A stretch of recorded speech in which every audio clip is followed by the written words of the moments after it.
Okay, 11ാമത്തെ പേജിൽ മുകളിൽ നിന്ന് 2ാമത്തെ പാരഗ്രാഫിലേക്ക് നമ്മൾ വരികയാണ്. When the child began school, അതായത് കുട്ടി സ്കൂളിൽ പോകുവാൻ തുടങ്ങിയപ്പോൾ, the sun and rain had caused collapse of the chicken coop, അതായത് സൂര്യപ്രകാശവും മഴയും വെയിലും എന്ത് ചെയ്തു? ഹാഡ് കോസ്ഡ് കാരണമായി തീർന്നു. The collapse of the chicken coop, അതായത് ആ കോഴിക്കൂടിന്റെ പതനത്തിന് കാരണമായി തീർന്നു. കൊളാപ്സ് എന്ന് വെച്ചാൽ പതനം. The angel went dragging himself about here and there like a stray dying man.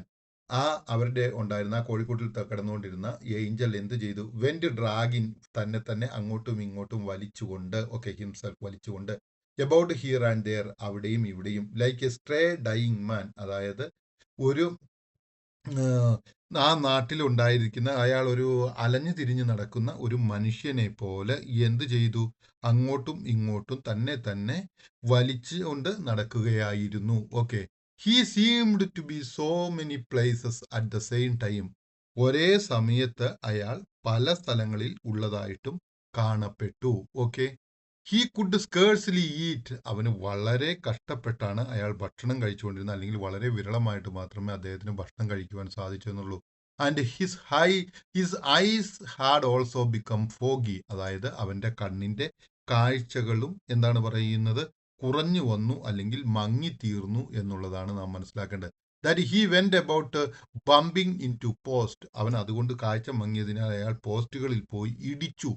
അതായത് ബംപിങ് എന്ന് വെച്ച് കഴിഞ്ഞാൽ ഇടിച്ചു എന്നുള്ളതാണ് ഇവിടെ അർത്ഥമാക്കുന്നത്. Become so foggy that he went about bumping, അവൻ ഇടിച്ചുകൊണ്ടിരുന്നു ഇൻ ടു പോസ്റ്റുകളിൽ. Pelayo threw a blanket over him, Pelayo എന്താണ് ചെയ്തത്? അവന്റെ മേളിൽ ഒരു ബ്ലാങ്കറ്റ് എറിഞ്ഞു കൊടുത്തു, അവന് പുതയ്ക്കുവാൻ വേണ്ടി. And let him sleep in the shed, അതുപോലെ തന്നെ അവനെ എന്ത് ചെയ്തു? ഷെഡിൽ ഉറങ്ങുവാനായിട്ടും അനുവദിച്ചു. Only then did they notice that he had a temperature night. Only then, അപ്പോൾ മാത്രമാണ് അവർ ശ്രദ്ധിച്ചത്, they had noticed, അവർ ശ്രദ്ധിച്ചത്, that he had a temperature, അവന് ചൂട് കൂടുതലാണ്, നൈറ്റ്, അതായത് അവന് രാത്രി പനിക്കുന്നുണ്ട് എന്നുള്ള കാര്യം. they become alarmed, അവർ വളരെ ആകുലരായി തീർന്നു, അല്ലെങ്കിൽ അവർക്ക് എന്താണോ സംഭവിക്കാൻ പോകുന്നത് എന്നുള്ള ഒരു പരിഭ്രാന്തി ഉണ്ടായിത്തീർന്നു. For they thought he was going to die, അവർ വിചാരിച്ചു അവൻ മരിക്കാൻ പോവുകയാണ് എന്ന്. ദേ തോട്ട്, അവർ വിചാരിച്ചു, ഹി വാസ്, അവൻ പോവുകയാണ്, ടു ഡൈ, മരിക്കുവാനായിട്ട്. And yet he not only survived his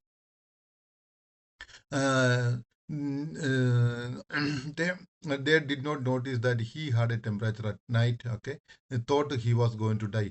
And yet he not only survived his worst winter, അതായത് ഇത്രയും കഷ്ടപ്പെട്ട ഈ കഠിനമായ വിന്റർ, ഇവിടെ വേഴ്സ് വിന്റർ എന്ന് വെച്ച് കഴിഞ്ഞാൽ കഠിനമായ വിന്റർ, ഹി സർവൈവ്ഡ്, അവൻ അതിജീവിച്ചു. ബട്ട് സീംഡ് ഇംപ്രൂവ്ഡ്, അതുപോലെ തന്നെ അവന്റെ ആരോഗ്യത്തിന് മെച്ചപ്പെടുത്തുന്നതായിട്ടും കാണപ്പെട്ടു എന്ന് വെച്ചാൽ സീംഡ് ഇംപ്രൂവ്ഡ്, മെച്ചപ്പെടുത്തുന്നതായിട്ട്. വിത്ത് ഫസ്റ്റ് സണ്ണി റേസ്, ആദ്യത്തെ സൂര്യപ്രകാശത്തിൽ തന്നെ അവന്റെ ആരോഗ്യം മെച്ചപ്പെടുത്തുന്നതായിട്ടും കാണപ്പെട്ടു. At the beginning of December, അതായത് ബിഗിനിങ് എന്ന് വെച്ചാൽ ആരംഭം, ഓഫ് ഡിസംബറിന്റെ ആരംഭത്തിൽ, സം ലാർജ് സ്റ്റിഫ് ഫെതേഴ്സ്, അതായത് കട്ടി കൂടിയ ഫെതേഴ്സ്, തൂവലുകൾ, began to grow on his wings, അവന്റെ ചിറകുകളിൽ വളരുവാനായിട്ട് തുടങ്ങി. They looked like the feathers of a scarecrow, അതായത് ആ ചിറകുകൾ വളരുവാൻ തുടങ്ങിയ ചിറകുകൾ എങ്ങനെയുള്ളതാണ്? സ്കെയർ ക്രോ, അല്ലെങ്കിൽ നോക്കുകുത്തിയുടെ ചിറക് പോലെയാണ്. നോക്കുകുത്തി എന്ന് വെച്ച് കഴിഞ്ഞാൽ നിങ്ങൾക്കറിയാം, ഒന്നുകിൽ ഈ വയലിലൊക്കെ കിളികൾ വരാതിരിക്കാൻ മനുഷ്യന്റെ രൂപത്തിൽ കലമൊക്കെ വരച്ചു വയ്ക്കും. ചില വീടുകളൊക്കെ പണിയുമ്പോൾ വീടിന്റെ മുമ്പിലും കുത്തിവെക്കും, കണ്ണേക്കാതിരിക്കാൻ എന്ന് പറയും. അപ്പൊ നോക്കുകുത്തിയുടെ ചിറക് പോലെയായിരുന്നു. വൺ മോർണിംഗ്, അപ്പൊ ഒരു ദിവസം, Elisenda was cutting some bunches of onions, Elisenda എന്താണ്? കുറച്ച് ഉള്ളി, ബഞ്ചസ് ഓഫ് ഒനിയൻ, ഉള്ളി അരിയുകയായിരുന്നു. ഫോർ ലഞ്ച്, എന്തിനു വേണ്ടിയിട്ട്? ലഞ്ച് കഴിക്കുക, ഉച്ചയൂണിന് വേണ്ടി. When wind blow into the kitchen, ആ സമയത്ത് കിച്ചണിലേക്ക് എന്ത് ചെയ്തു? വിൻഡ് കയറി വന്നു, അല്ലെങ്കിൽ കാറ്റ് കയറി വന്നു. Then she went into the window, അപ്പോൾ അവൾ എവിടേക്കാണ്? വിൻഡോയുടെ അടുത്തേക്ക്, ജനലിന്റെ അടുത്തേക്ക് ചെന്നു. And found the angel in his first attempt at flight, അവിടെ അവൾ കണ്ടത് ഏഞ്ചൽ അവന്റെ ഫസ്റ്റ് അറ്റംപ്റ്റ്, ആദ്യത്തെ പരിശ്രമം, എന്തിനാ? അറ്റ് ഫ്ലൈറ്റ്, പറക്കുന്നതിന് വേണ്ടിയിട്ടുള്ള പരിശ്രമത്തിൽ കണ്ടു. These were so clumsy that he was on the point of knocking the shed down as he could not get grip in the ear. These were so clumsy, അത് ഒരു പരാജയപ്പെട്ട പ്രയത്നമായിരുന്നു. എന്താണ്, he was on the point of knocking the shed down. അങ്ങനെ അവൻ ആ ഷെഡോട് കൂടി, അവൻ കിടന്നുകൊണ്ടിരുന്ന ഷെഡും കൂടി തള്ളി താഴെ ഇടുന്ന രീതിയിലേക്കുള്ള ഒരു പരാജയമായി തീർന്നു. As he could not grip on the air. അവന് വായുവിൽ ഗ്രിപ്പ് കിട്ടാത്തതുകൊണ്ട്, പിടുത്തം കിട്ടാത്തത് കൊണ്ട് അവൻ താഴേക്ക് വീണ് ആ ഷെഡും കൂടി തള്ളി മറിച്ചിടുന്ന രീതിയിലുള്ള പ്രയത്നമായിരുന്നു. But then he did manage to gain latitude. പക്ഷേ അവൻ ഉയരങ്ങളിലേക്ക് പറന്നുയരുന്നതിന് സാധിച്ചു. Elisenda let out a sigh of relief. എലിസണ്ടയ്ക്ക് ഒരു സമാധാനത്തിന്റെ ദീർഘശ്വാസം വിട്ടു. സൈ എന്ന് വെച്ച് കഴിഞ്ഞാൽ നിശ്വാസം അല്ലെങ്കിൽ ദീർഘശ്വാസം എന്ന് പറയാം. For herself and for him. അവൾക്ക് വേണ്ടിയും അതുപോലെ തന്നെ അവന് വേണ്ടിയിട്ടും. Okay. When she watched him pass over the last houses. അതായത് അവരുടെ ആ പട്ടണത്തിൽ അല്ലെങ്കിൽ ഗ്രാമത്തിലെ അവസാനത്തെ വീടിന്റെ മുകളിലൂടെ അവൻ പറന്നു പോയപ്പോൾ അവൾക്ക് വളരെ സന്തോഷമായി. അവൾക്ക് ഒരു സമാധാനത്തിന്റെ നിശ്വാസം അവൾ വിട്ടു. She was holding himself up in some way with the risky flapping of a snail vulture. അവൻ ഇങ്ങനെ he was holding himself up. അവൻ ആകാശത്തിൽ നിൽക്കുകയായിരുന്നു. ഇൻ സം വേ, ഏതോ ഒരു തരത്തിൽ, വിത്ത് എ റിസ്കി ഫ്ലാപ്പിംഗ്, അതായത് അപകടകരമായ ചിറക് വീശലോടെ, ഓഫ് എ സ്നെയിൽ വാൾച്ചർ, അതായത് ഒരു വാൾച്ചർ എന്ന് വെച്ചാൽ കഴുകൻ, അതായത് സ്നെയിൽ, അതായത് ഒരു ഒച്ചിനെ പോലെ വളരെ വേഗത കുറഞ്ഞുകൊണ്ട് അവൻ ചിറക് അടിച്ച് അപകടകരമായ രീതിയിൽ പറന്ന് അകന്നു പോയിക്കൊണ്ടിരിക്കുകയായിരുന്നു. She kept watching him. അവൾ അവനെ നിരീക്ഷിച്ചുകൊണ്ടേയിരുന്നു. Even when she was through through cutting of the onions. അവൾ ആ സവാള അല്ലെങ്കിൽ ഉള്ളി മുറിച്ചുകൊണ്ടിരിക്കുമ്പോഴും അവൾ അവനെ വാച്ച് ചെയ്തുകൊണ്ടിരുന്നു. She kept on watching. അവൻ തുടർന്നും നിരീക്ഷിച്ചു കൊണ്ടിരുന്നു. Until it was no longer possible for her to see him. അവൾക്ക് അവസാനം അവനെ ഒട്ടും കാണാൻ പാടില്ലാതാകുന്നോടം വരെ അവൾ അവനെ നിരീക്ഷിച്ചു കൊണ്ടിരുന്നു.